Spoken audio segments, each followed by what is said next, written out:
Did the children of Israel exist? The simple answer is no. In this book, we have the word Beni. And any Arab will tell you that Beni means son of.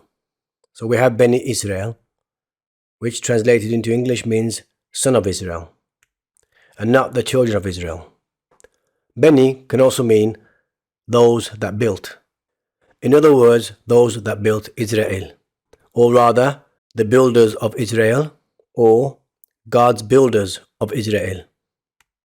So if we take the logical conclusion that Beni Israel means those that built Israel, it begs the question, who is Israel, or what is Israel? And I draw your attention to why many translators of the so-called book called Qu'ran insist on interpreting Beni to mean children of, rather than those who built Israel.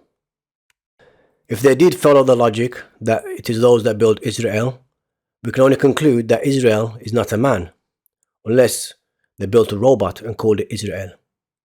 And this is the problem that the translators try to avoid. Israel is not a prophet. If we insist on the wrong interpretation that Beni means children and Israel is a prophet, then we confirm what the elite, or those that pay the interpreters, want us to believe, that bloodlines are special, or rather, bloodlines have a special status in our society.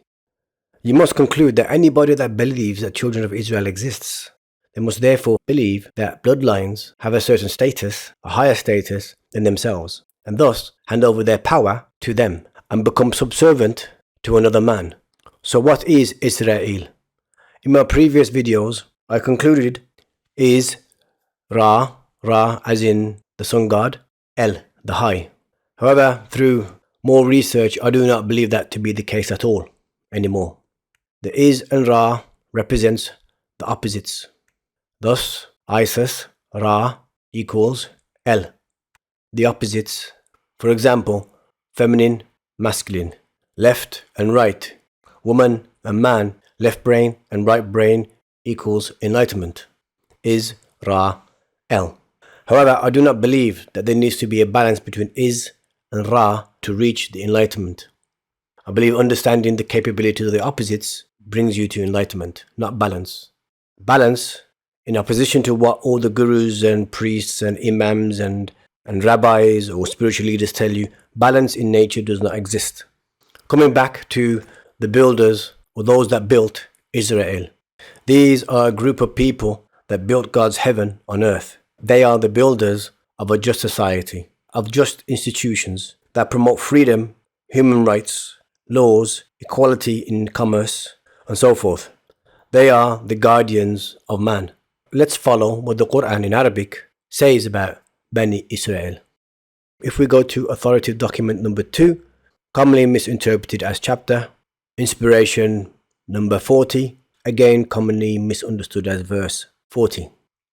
2:40 concludes that God favored those that built Israel. Now, given the new interpretation, God, or our Creator, did not favor them because they were of a certain bloodline. God favored them because they followed the laws of nature and created equality and freedom for all men, a just and free society.